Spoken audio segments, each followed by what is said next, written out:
Et pour commencer, je voudrais donner la parole pour nous permettre d'avoir une compréhension de ce qui se passe dans la question d'industrialisation pour un certain nombre de pays. Un premier intervenant, qui est Morad Soferi de McKinsey. Mon cher Morad, je vous laisse la place, venez. On va vous écouter avec intérêt et on va essayer de gérer le temps en sollicitant les réponses des uns et des autres. Très bien, merci Stéphanie. Ce que je vais essayer de faire, c'est pas vous assommer de chiffres et d'analyses, c'est vraiment de résumer en très peu de mots pourquoi c'est important dans l'absolu d'avoir un secteur industriel dans un pays donné, puisque, je l'expliquerai, il y a des avantages clairs, mais qu'il y a aussi quand même des conclusions un peu contre-intuitives que je partage avec vous dans le temps quand les pays se développent. Ensuite, je prendrai un peu de temps, je ne parlerai pas du Maroc, je prendrai un peu de temps pour voir devant nous qu'est-ce qui va se passer sur les 15 prochaines années, quelles sont les grosses discontinuités à l'échelle mondiale qui vont impacter de manière durable le secteur industriel, et qu'est-ce que ça veut dire pour les opérateurs, mais évidemment pour nos opérateurs au Maroc et les opérateurs qui souhaitent opérer à partir du Maroc. Ce travail que je vais vous présenter vient d'une publication qu'on a fait déjà il y a 2 ans, qui s'appelle Le futur de l'industrie, qui a été publiée en 2012, et qui a mobilisé non seulement des consultants et des experts de notre cabinet, mais aussi le monde de l'académie, puisqu'on a une grosse collaboration avec l'Université d'Harvard, avec le MIT, pour essayer finalement, au-delà des aspects plus propriétaires à McKinsey, d'ouvrir la réflexion à des contributions beaucoup plus académiques que ce que l'on fait d'habitude au sein du cabinet. Alors, pour le secteur industriel, je vais partager avec vous 5 à 6 grands messages que j'aimerais fixer, qui vont être un point de départ pour peut-être la réflexion. Je pense que le premier qui est peut-être contre-intuitif, c'est que oui, c'est important, c'est un secteur qui peut représenter 30 à 40% des PIB des pays. Au Maroc, aujourd'hui, sous le contrôle, on est autour de 13-14, on a des ambitions pour aller à 24, mais la désindustrialisation relative est aussi une réalité. C'est-à-dire qu'au fur et à mesure que les pays se développent, qu'ils deviennent riches, globalement, la contribution du secteur industriel au PIB, mais aussi à l'emploi, ce qu'on voit ici, a tendance à diminuer. Donc ça ne veut pas dire qu'en termes relatifs, ça ne croît pas, mais ça devient de moins en moins important dans l'économie. Le deuxième fait, c'est que l'importance du secteur industriel, il est vital pour les exportations. Un pays, aujourd'hui, a besoin d'exporter pour échanger avec le reste du monde. Et il se trouve que le secteur des biens manufacturés représente l'essentiel des exportations. On a analysé sur une très très longue période la contribution et les flux de marchandises, de services et de capitaux sur une très très longue période, les années 80. On voit dans ce transparent que c'est en moyenne, aujourd'hui, sur les dernières années, 70 à 80% de l'ensemble des flux. Donc un pays, pour pouvoir échanger, commercer, équilibrer sa balance commerciale, il a besoin d'avoir un secteur industriel. Le secteur des services et le secteur des capitaux ne peut pas vraiment remplacer cette question de la balance commerciale. Le troisième fait, c'est le secteur industriel, c'est avant tout l'innovation. Quand on regarde l'ensemble des investissements recherche-développement faits par le secteur privé, tout secteur confondu, 80% et plus vient du secteur industriel. Donc les pays qui innovent doivent avoir un secteur industriel. C'est difficile d'innover sur les services à grande échelle et permettre aux pays, comme on le voit ici avec les grands pays industrialisés classiques, pouvoir véritablement pousser l'échelle d'innovation. Et j'insiste sur l'innovation parce que l'innovation, c'est quelque chose qui est fortement, je dirais, internalisé au niveau du secteur industriel, parce qu'on ne peut pas faire que de l'industrie basée sur un avantage de coût. Sur la durée, je reviens tout à l'heure, on est obligé de monter pour de plus en plus intégrer de l'innovation, de la technologie, pour pouvoir se battre, je dirais, à grande échelle avec les restes des pays concurrents. Enfin, 2 aspects plus qui touchent les populations, je dirais, c'est que les secteurs industriels, tendanciellement, offrent une meilleure qualité d'emploi. Donc vous avez plus d'emplois mieux rémunérés dans le secteur industriel que dans le secteur des services, et de la même manière, vous avez beaucoup moins d'emplois, moins bien rémunérés dans le secteur de l'industrie que dans le secteur des services. Même si, au total, lorsqu'on regarde en nombre absolu l'évolution des emplois dans les secteurs industriels, avec la productivité, avec l'automatisation, j'en ai tout à l'heure dessus, avec aussi la recherche d'économie d'échelle, ce secteur sur le long terme dans les pays crée de moins en moins d'emplois, en fait, en réalité. Donc c'est cette dualité qui est des fois difficile à comprendre, et j'ai tenu vraiment à partager avec vous ces 5 éléments pour dire que c'est Oui, c'est important, mais c'est contrasté comme situation. Donc, ce n'est pas la panacée. Il y a des réalités très différentes en fonction de ce qu'on souhaite faire en tant que pays. Je vais peut-être passer maintenant à l'industrialisation des pays émergents. Lorsqu'on regarde sur les 20 à 30 dernières années, et c'est ce qui est sur ce transparent, les 15 pays les plus qui contribuent le plus au secteur industriel, vous voyez qu'au fur et à mesure qu'on s'approche de nos années, il y a des grands pays qui sont les suspects usuels qui sont là. La Chine, l'Inde, la Russie. Donc dans le top 15 aujourd'hui des grands pays, on a 4-5 grands pays émergents. Pourquoi on pose cette question? C'est que quelque part, ce mouvement de plaques tectoniques et d'apparition, en fait, cache une réalité extrêmement différente en termes de choix stratégiques que les pays ont fait, en termes, je dirais, de positionnement et de valeur ajoutée qu'ils souhaitent amener sur le plan industriel.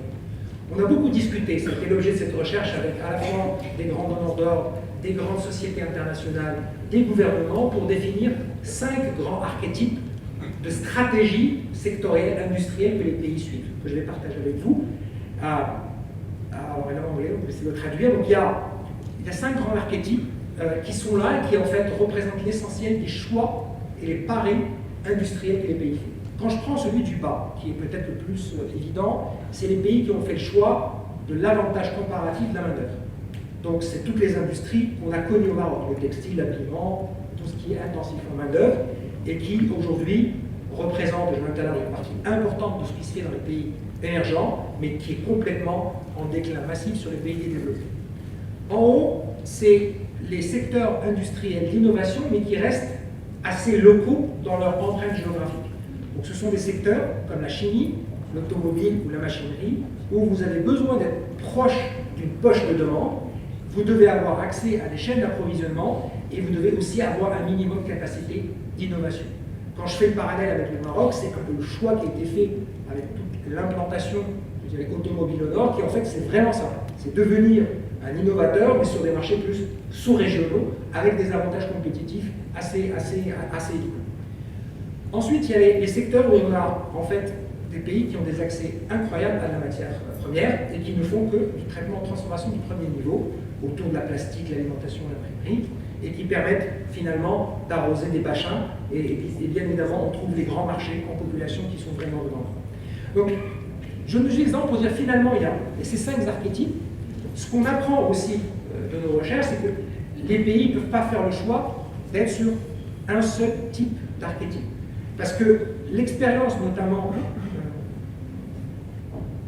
l'expérience qu'on a regardée, on a regardé un peu le poids et l'importance des emplois dans ces 5 grands archétypes sur un échantillon de pays développés.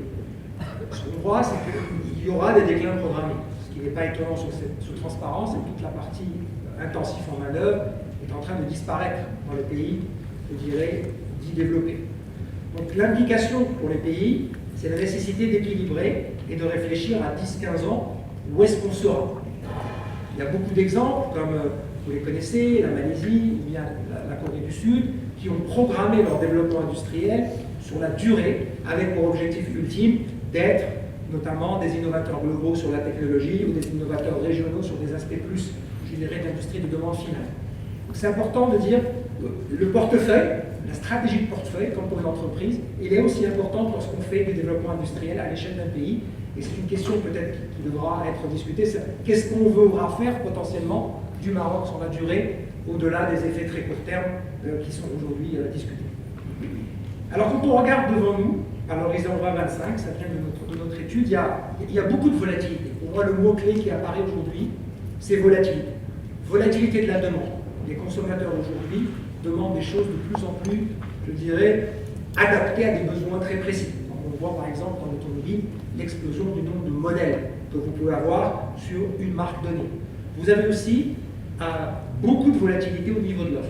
Aujourd'hui, nous sommes sur des supply chains, des chaînes logistiques mondiales, donc les pays sont en train de bouger en fonction de leur avantage compétitif. On viendra tout à l'heure, par exemple, l'avantage main-d'œuvre, qui était souvent la panacée de l'Inde et de la Chine, est en train de se disparaître, en tout cas dans certaines régions.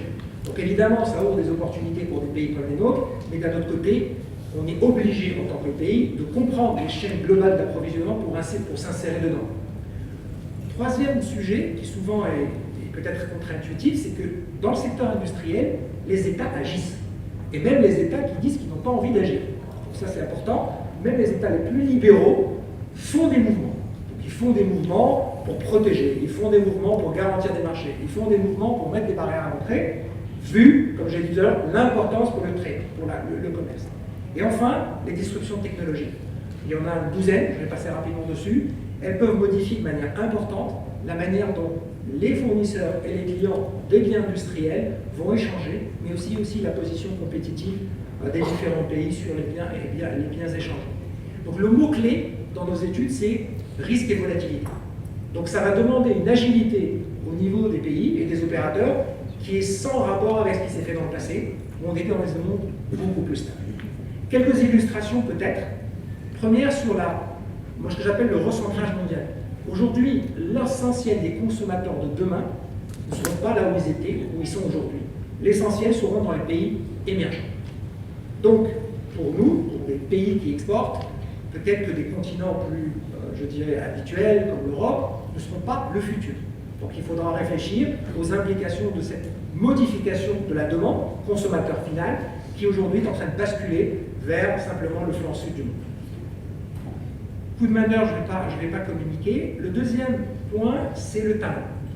Aujourd'hui, en termes de talent, il y a une tension mondiale très élevée, ça c'est ce que nos analyses montrent, sur le talent moyennement et hautement qualifié. Donc, ça veut dire que c'est une ressource rare. Les pays qui sont capables de positionner des offres de formation professionnelle et des qualités de système éducatif, au sens large, comme ce qu'a fait la Corée du Sud, par exemple, de classe mondiale, pourront potentiellement faire de ça un avantage compétitif majeur au-delà des aspects coûts qui, je vous dis, lorsque vous montez dans la sophistication et la valeur ajoutée sur les archétypes du haut, dans le transparent, finalement, le coût, c'est pas si important que ça. Cette image, c'est les échanges commerciaux dans le monde. Donc, c'est les flux commerciaux qui existaient en les années 80-90. Ils ont été multipliés par 10 entre les années 80-90 avec de nouvelles routes qui n'existaient pas. Avant, c'était des routes assez évidentes entre l'Europe et les États-Unis. Maintenant, il y a beaucoup de routes de commerce et de transfert de marchandises et de biens entre l'Asie, le Moyen-Orient, la Chine, qui aujourd'hui ont un impact énorme sur la manière dont les donneurs d'ordre et les clients organisent leur chaîne logistique mondiale. Quand vous prenez l'exemple du 737, que certainement vous connaissez parce qu'on fait des choses sur cet appareil au Maroc, globalement 80% de cet appareil aujourd'hui est complètement externalisé sur les 5 continents. Donc, pour les pays, c'est ce qui a été fait sur certains de ces compartiments, comprendre comment les chaînes logistiques sont en train de se désagréger et se mettre dedans pour être sûr d'être partie de ces chaînes logistiques, c'est essentiel. Mais ça veut dire beaucoup de choses. Ça veut dire avoir la bonne infrastructure de transport, avoir les bons ports, avoir la bonne logistique. Donc ça met de la pression extrêmement élevée sur globalement les pays pour pouvoir être performants. Volatilité de la main-d'œuvre, j'en parle pas. Celui-là me plaît bien, c'est un peu je dirais ce que font les mesures. Vous voyez, tous les pays, je ne vais pas rentrer dans le détail, jusqu'où sont pas allés. Aujourd'hui, tous les pays, pour protéger le secteur industriel, pour le développer, sont volontaristes dans leur politique publique. Ils ne laissent pas tout simplement le marché faire, ce n'est pas suffisant. Enfin, sur les innovations, et ça, c'est les innovations liées, je dirais, aux 4 inputs pour la production. Je ne vais pas trop se les passer. Il y a évidemment, pour nous, 2-3 choses qui sont pertinentes pour le Maroc. Je pense que la première, c'est l'automatisation du savoir. Plus le temps va passer, plus un certain nombre de tâches, alors les gens n'aiment pas ça, mais c'est la réalité, vont commencer à être automatisées. Donc ça va mettre plus de pression sur les métiers à faible valeur ajoutée. Donc je fais le lien avec ce qu'on disait tout à l'heure. On ne peut pas juste être un pays à faible coût, pas très qualifié, parce que finalement, peut-être qu'une partie de ces tâches à terme sera remplacée par la robotique de pointe ou pour des choses qui aujourd'hui sont déjà une réalité. Le deuxième élément, c'est l'impression 3D. Alors c'est encore très embryonnaire, extrêmement, je dirais, ça a un petit côté, je dirais, anecdotique, mais ça peut, dans certains compartiments, modifier les chaînes d'approvisionnement, avec des systèmes de production qui vont basculer vers moins de choses centrales et beaucoup plus de chaînes de choses, je dirais, locales. Et enfin, le mot à la clé, Big Data, la capacité à aujourd'hui capturer, organiser l'information pertinente pour la prise de décision va devenir critique. Aujourd'hui, le business, mais en général, indépendamment de l'industrie, devient beaucoup plus information intensive, c'est-à-dire beaucoup plus d'informations.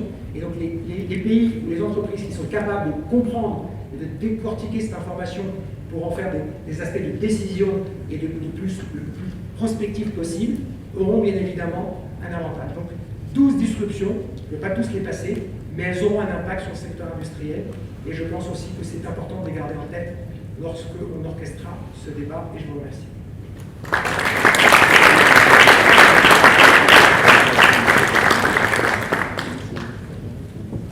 Merci, mon cher Mourad, directeur associé de McKinsey. Merci beaucoup. En tout cas, ça nous permet d'avoir une bonne compréhension de ce qui se passe dans le monde.